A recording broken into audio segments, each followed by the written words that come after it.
poner la grabación. Vamos a que no nos olvidemos de nada. Voy a poner esto acá.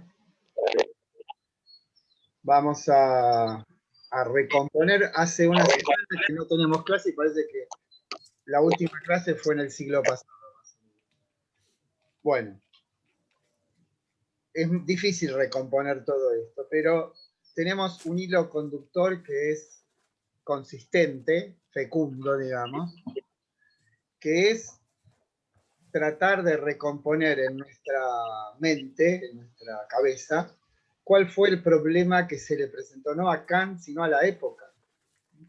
Y que Kant toma como una especie de tarea para la humanidad de resolverlo. Y sabemos que ese problema es el hecho de que una ciencia que esté orientada a la dilucidación de los fenómenos que ocurren en el espacio y en el tiempo, esté compuesta, por lo menos en parte, con leyes universales y necesarias. Y sabemos también que la disciplina filosófica de la época se había mostrado incapaz, inepta, de resolver ese problema. La imposibilidad de resolver ese problema se funda en la unilateralidad de sus horizontes, de sus principios. O todo viene de la experiencia o todo viene de la razón. Entonces Kant, como dijimos, oficia una suerte de tribunal en la que él es el juez y el veredicto de ese metafórico tribunal se llama crítica de la razón pura. Y el problema de la crítica lo habíamos esquematizado con debiera existir una capacidad cognoscitiva tal que fuese capaz de elevar lo particular a universal. Entendemos por particular, ya sabemos, aquello que nos es dado en la experiencia.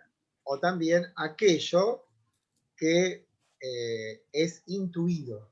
Recordemos que las representaciones, que son el asunto que abarca toda la crítica, pueden ser intuitivas o conceptuales.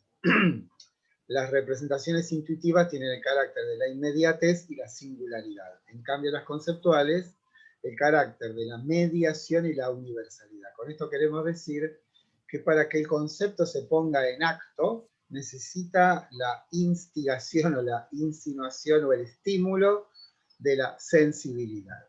Y de ahí este apotegma, como lo nombrábamos el otro día, conceptos sin intuiciones son vacíos, intuiciones sin conceptos son ciegas.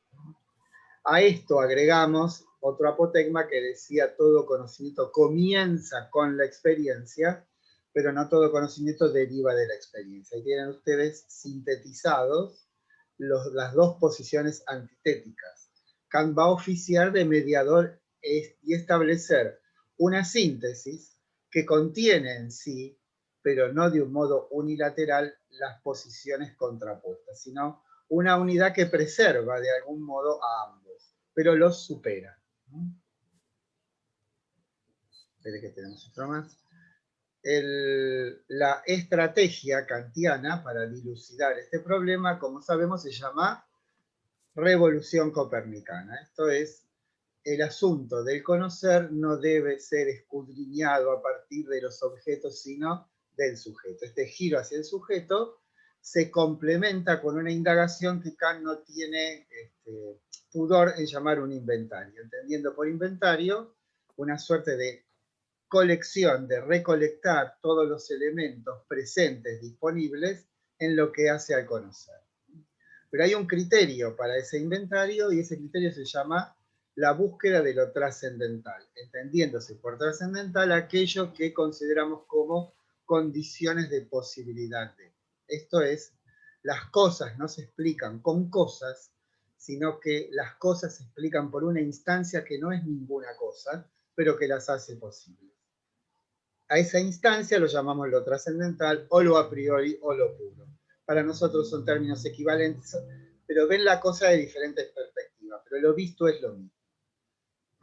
Otra metáfora que utilizamos es la del paso atrás. No es un paso atrás en el tiempo, no es un paso atrás en el espacio, sino un paso atrás de lo constituido a lo constituyente.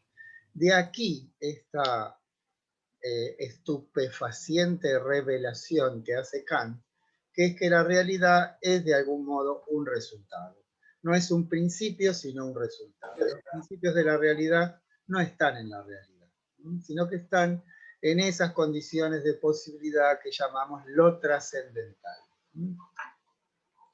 Bien, ese inventario, de algún modo condicionado por una perspectiva determinada, y esa perspectiva es la búsqueda de lo trascendental, comienza por una de las capacidades cognitivas que han sido seleccionadas, y con esto recordamos a Platón, que también distinguía la sensibilidad del entendimiento, con la enorme diferencia, decisiva diferencia, que en Kant aquello que, en lo que consiste la sensibilidad no es una dependencia del entendimiento, sino que la sensibilidad junto con el entendimiento son dos instancias cognitivas, autónomas, irreductibles, o sea, cooriginarias e irreductibles. Cooriginaria quiere decir que nacen a la vez.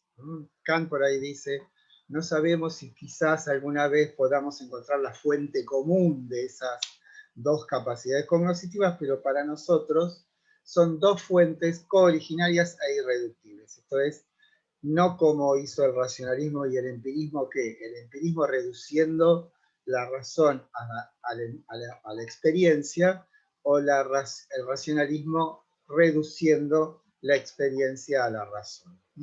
Aquí hay como dos potencias que están en un estado de, en realidad siempre las encontramos en un estado de composición, de unidad.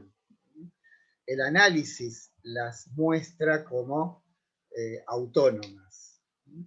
Ahora, la autonomía de esas capacidades da lugar a que cada una de ellas tenga una disciplina específica que las estudie.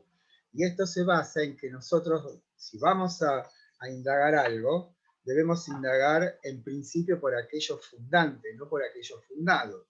Es como si quisiéramos determinar la naturaleza de las ideas en Platón a partir de la experiencia. Aquí pasa algo similar.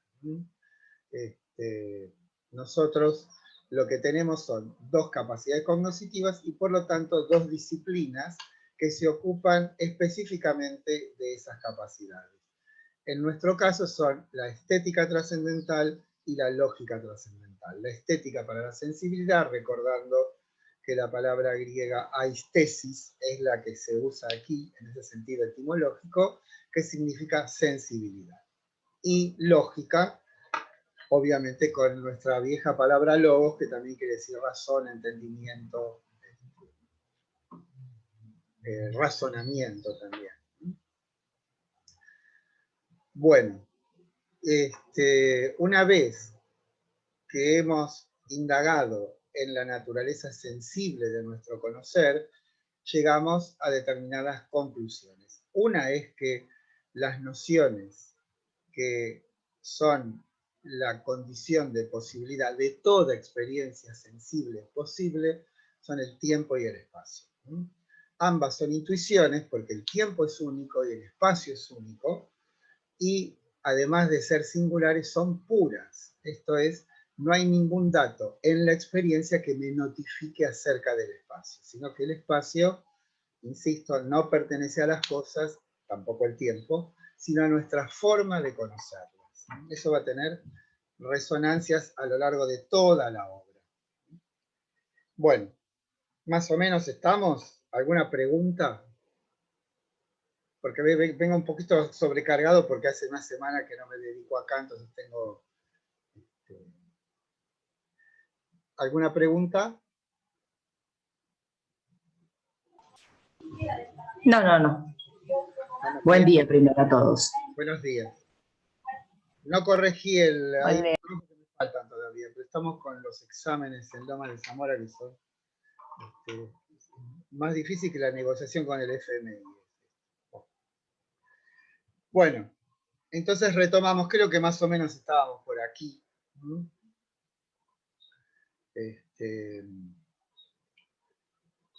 Los conceptos empíricos son los que, tal como su nombre señala provienen de la experiencia, y los que usualmente subyacen a nuestras acciones y pensamientos. Su origen está en las afecciones sensibles y su acción consiste, como en todo concepto, en subsumir lo múltiple a la unidad. La palabra subsumir podría ser reemplazada por sintetizar, pero aquello ofrece una mayor especificidad para tener claridad acerca de esa esencial actividad del concepto. O sea, es algo que nosotros no captamos porque, como sucede con las cosas absolutamente cotidianas, llamémosle habituales o naturales, no les prestamos atención. Pero en realidad nuestra experiencia está siempre asistida por esa presencia permanente no de un concepto, sino de un orden conceptual. Y ese orden conceptual podemos decir, se transfigura en un horizonte de sentido que, como si nos acordamos de Mircea Eliade, es lo que le otorga inteligibilidad al mundo. ¿Sí? Pero lo que hay que tener en cuenta es que esos conceptos empíricos existen porque hay una instancia superior donde están ellos, los conceptos empíricos, de algún modo contenidos. Esa instancia más alta, podemos decir, o esa instancia, digamos, como constituyente en sí misma, es lo que va a estudiar la lógica trascendental, en una parte que se llama la deducción trascendental de las categorías. Bueno, en otros términos, lo que hace un concepto es unificar una multiplicidad sensible y orientarla hacia una unidad. Tengamos siempre en cuenta que lo que nos es dado por la sensibilidad carece en absoluto de sentido. Recordar la rapsodia de sensaciones. El sentido se da porque hay una acción que, proviniendo del entendimiento y que responde al estímulo sensible, orienta esa multiplicidad hacia la unidad del concepto. Tengamos en cuenta que esa multiplicidad se da necesariamente en el tiempo y que, careciendo en sí misma de sentido, éste le debe ser otorgado por el entendimiento a través de los conceptos. En tanto no significativas, las representaciones sensibles se dan de un modo discreto. Aunque no valga en época de Kant, la experiencia sensible son como los fotogramas de una película. Lo que les da el carácter de lo que se aparece en la acción del entendimiento, no. Lo que les da el carácter de lo que se aparece es la acción del entendimiento que enhebra en una unidad lo que se da de un modo múltiple en la experiencia. Por eso decimos que la revolución copernicana, ese giro hacia el sujeto, supone que es este el hegemónico en el conocer y tal condición se da a través de una acción constituyente. Bueno, aquí hay algo, esto de la foto y la película. En realidad nosotros no vemos el modo en que se nos dan las cosas. Ellas, las cosas, o el modo en que se dan, surge de una tarea reflexiva. Y esa tarea reflexiva está orientada por determinados conceptos o determinados principios. Esto es, el continuo de la experiencia no está en la experiencia, sino que es dado por una actividad constituyente que consiste, en este caso, en enhebrar los datos fragmentarios de la experiencia y establecerlos en una unidad. O sea, pasamos de los fotogramas a la película. O sea, aún ahí está presente está presente. Es adecuado esta idea de que el entendimiento es lo que constituye o ayuda a constituir el mundo, tal como se da. Bueno, obviamente el cuadro de las representaciones es el modelo o la guía para las partes fundamentales de la crítica de la razón pura. La estética trascendental, que se ocupa de las nociones intuitivas puras que constituyen la condición de posibilidad de que haya representaciones sensibles. A este capítulo pertenecen las comprobaciones a las que nos referimos en ocasión de tratar al tiempo, al espacio y al tiempo. Obviaremos en lo que sigue lo que pertenece a esta parte y nos centraremos en la lógica trascendental. Una observación que hay que hacer respecto a las intuiciones puras, espacio y tiempo, es que el tiempo tiene cierta preeminencia sobre el espacio, porque no hay ninguna experiencia que no sea temporal. En cambio, hay experiencias que sí pues, son espaciales, pero, mejor dicho, hay experiencias que son temporales y no espaciales. Por ejemplo, las sensaciones corporales no están en el espacio exactamente. Bueno, lo que ocupa casi toda la crítica de la razón pura es la lógica trascendental, que se divide, ven, la palabra trascendental está por todas partes, en analítica de los conceptos y analítica de los principios, y la dialéctica trascendental, que se ocupa del alma, del mundo y de Dios. Aquí se ve claramente que es exactamente en este capítulo de la crítica, la lógica trascendental, donde se resuelven las dos, o se responden las dos preguntas que fundamentan la crítica. La analítica trascendental va a responder a la pregunta ¿cómo es posible la ciencia? O, de un modo más técnico, ¿cómo son posibles los juicios sintéticos a priori? Y eso lo hace a través de estas dos indagaciones, que son la analítica de los conceptos y la analítica de los principios. En cambio, la respuesta a la pregunta si es posible la metafísica como ciencia va a ser respondida por otra parte de la lógica trascendental que se llama dialéctica trascendental. Además, voy a hacer una extensión, que no sé si está en las, no sé si está en las filminas, pero ustedes que seguramente han hecho introducción al conocimiento científico en el ciclo básico, han estudiado lógica. Y saben que la lógica es una disciplina formal, que se ocupa del conocimiento, pero en su aspecto despojado de todo contenido. Y que los objetos de los que se ocupa la lógica son los términos, las proposiciones y los razonamientos. De los términos dice si están bien o mal utilizados, como si fuese una gramática, una sintáctica. Recuerden que en tanto disciplina formal, la lógica es prescriptiva, o sea, ordena, dice cómo deben ser las cosas. Por supuesto, no respecto del contenido, sino según su forma. El segundo objeto de la lógica formal son las proposiciones. Y estas revisten un carácter esencial en lo que hace al conocer, porque de ellas, de las proposiciones, es de las que se predica la verdad o la falsedad. Habrán estudiado las tablas de verdad, que las inventó Wittgenstein, ¿no? Las inventó, sí, las creó, podemos decir.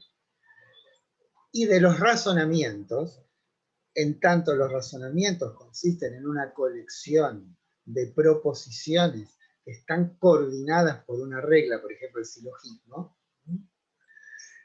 nos dice la lógica de los razonamientos que no es que estos puedan ser verdaderos o falsos.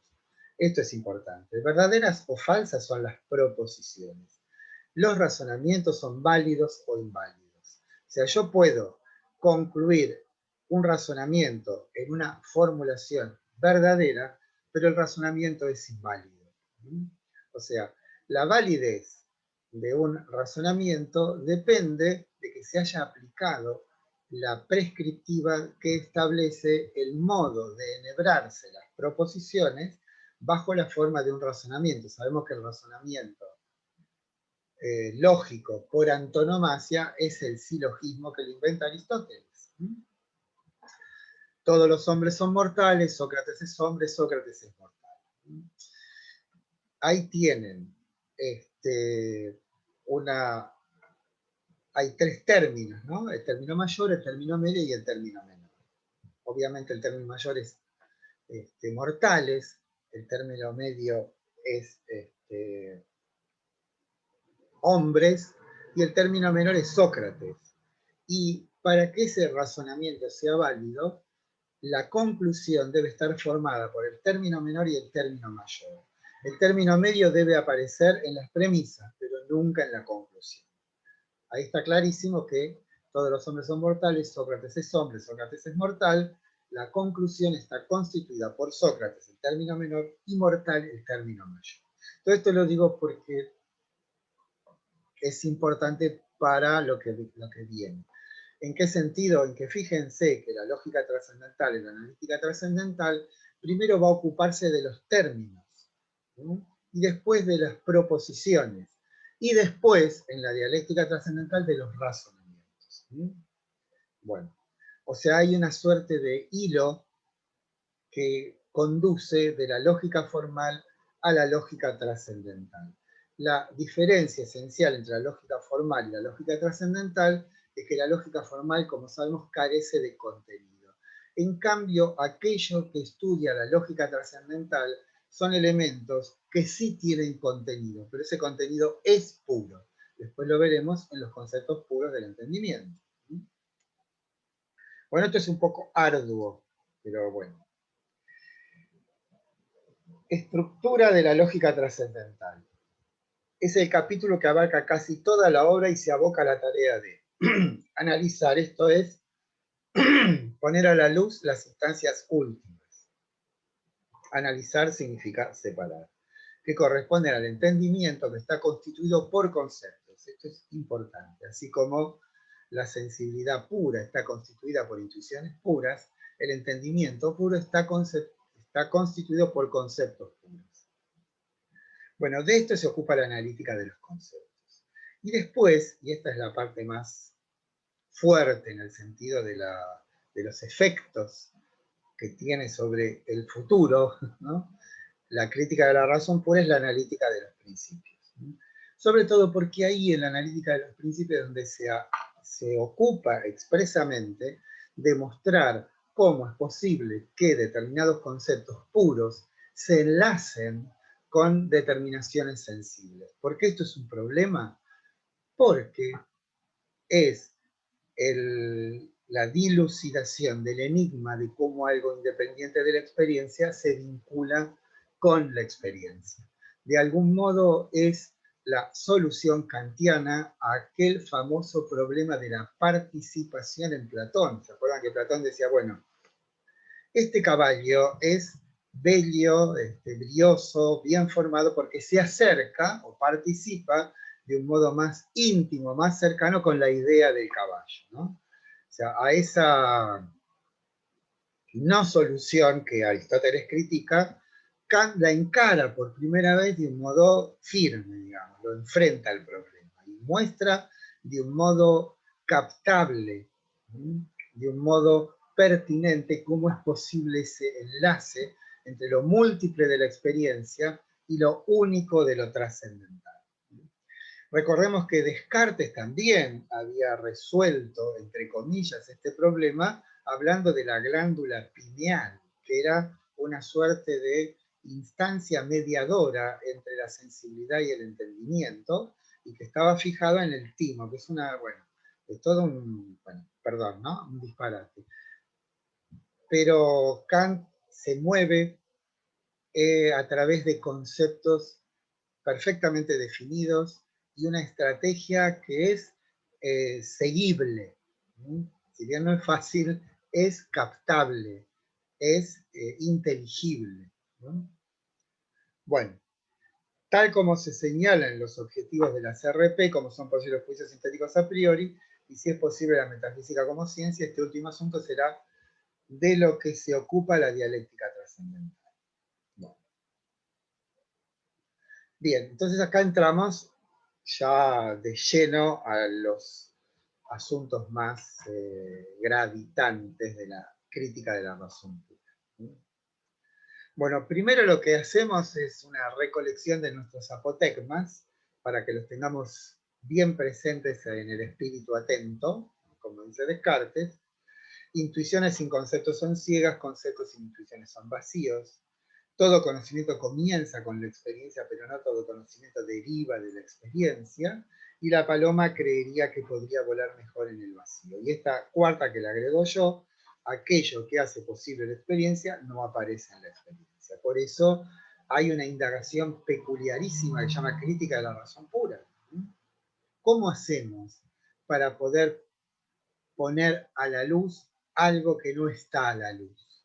¿Qué procedimientos debemos seguir para poder exhumar, podemos decir, o sacar de esa suerte de relativa oscuridad a esos principios. Bueno, esa es la estrategia y la técnica. La técnica, quiero decir, el método que utiliza Kant para poder sacar a la luz ese tipo de nociones. ¿En qué se basa? Fíjense qué fue lo que hizo con la sensibilidad, ¿no? Buscó aquellas nociones que necesariamente acompañan toda experiencia sensible posible. Y una vez que determinó cuáles son ellas, las puso a la luz y estableció cuáles son sus determinaciones, cuál es su relativa acción, digamos, su gravitación sobre el fenómeno del conocer. Bueno, ahora aparece otro aspecto, que es el aspecto activo del conocer, donde efectivamente se le otorga sentido al mundo. Y eso es obra del entendimiento. Entonces habrá, así como lo hicimos en la estética trascendental, habrá que descubrir cuáles son aquellas nociones que necesariamente están a la base de toda proposición. O sea, todo juicio, el cielo es azul, hoy hace calor, ¿sí? Todos estamos mal de la garganta, todos esos juicios son resultados de una acción. Y esa acción es una acción de enlazar. Y esa acción de enlazar, hay un enlazante y un enlazado. Los enlazados son los términos, cielo, azul. Y lo enlazante necesariamente debe ser un concepto. La cuestión está en determinar cuál es el criterio que utiliza nuestro entendimiento para enlazar esos términos y dar lugar a las proposiciones o juicios u oraciones, si ustedes quieren, que son las únicas que portan la posibilidad de la verdad o la falsedad. Por eso es tan importante el tema de los juicios. Porque el conocimiento en tanto tal está constituido por juicios. O si ustedes quieren, las ciencias, que son el lugar donde de algún modo provisional reside la verdad para cada época, está constituida por leyes. Y esas leyes no son sino, en términos kantianos, juicios. Y los juicios son el resultado de un enlace.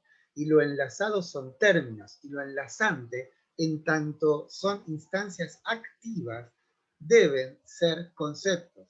En tanto pertenecen al entendimiento, que son, o es la instancia activa del conocer. Bueno, tomemos estas 4 fases como orientadoras de lo que sigue en nuestro trabajo. La primera señala la necesaria complementación de las 2 instancias decisivas para todo conocer, las intuiciones y los conceptos. La segunda señala esta tarea de superación de lo unilateral y excluye de ambas posiciones antitéticas. Y excluyente de ambas posiciones antitéticas. Y la búsqueda no es de un armisticio ecléctico, sino de una síntesis que, superando ambas unilateralidades, las conserva y supera.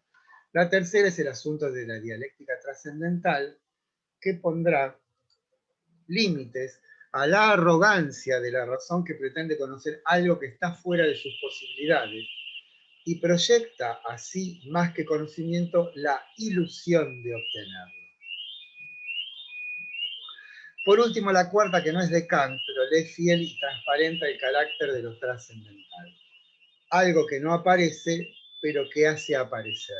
Una suerte de acciones que, si bien dan lugar a la realidad, esta no los muestra espontáneamente y exigió a Kant la tarea de la CRT. Es una tarea de, como de minería, ¿no? De búsqueda de fundamentos, de arqueología, si ustedes quieren, de búsqueda de fundamentos ocultos. Tiene mucho de detectivesco la crítica de la razón pública, ¿no? A propósito de la obra, es interesante notar que Kant la escribió durante casi 11 años, y ese lapso tiene nombre, el silencio crítico, pues durante todo ese tiempo Kant reservó todas sus enormes energías espirituales para esta obra. Su dificultad y grandeza son equivalentes al genio y al tesón de este hombre bueno, que fue Kant quien tomó sobre sus espaldas la tarea de poner el pensamiento a la altura de su época, que su época le exigió. La primera edición es de 1871, cuando Kant tenía 57 años. Hay una segunda edición con muchos cambios, escrita 7 años después. Eso algo hablamos en la clase pasada. Se trata aquí de proponer una suerte de secuencia de asuntos que pongan a la luz cuál es el propósito y cómo lograrlo, de comprender este difícil, el más difícil tramo de la crítica de la razón pura. Bien, de algún modo regresamos a nuestro comienzo, la cuestión de los juicios. Recordemos que es en los juicios donde reside la verdad, y el asunto de Kant es descubrir cómo es posible que nuestro entendimiento haga posible, a su vez, que haya conocimientos universales y necesarios. Este propósito se expone en la pregunta que sigue a ¿qué puedo conocer? La ya muchas repetidas, ¿cómo son posibles los juicios sintéticos a priori? ¿No?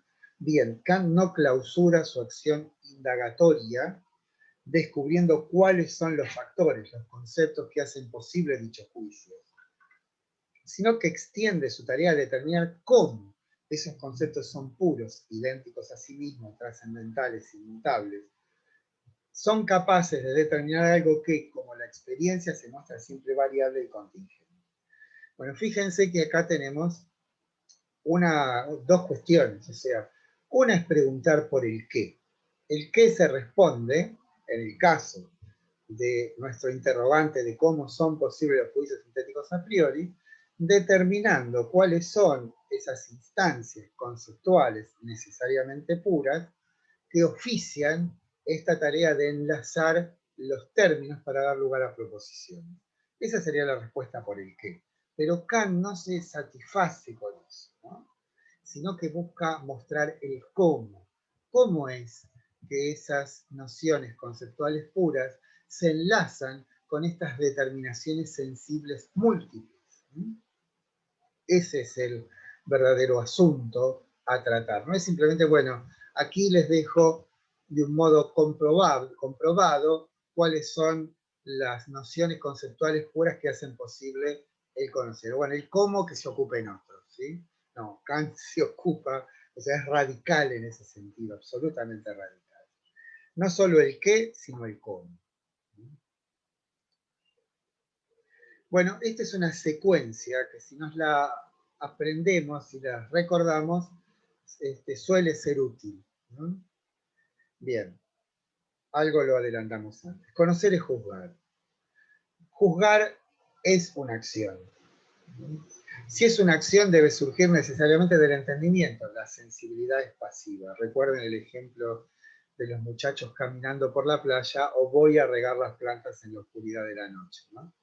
La sensibilidad es pasiva, siendo que solo hay dos capacidades cognitivas y siendo una pasiva, obviamente, la acción debe provenir necesariamente del entendimiento y del entendimiento de conceptos.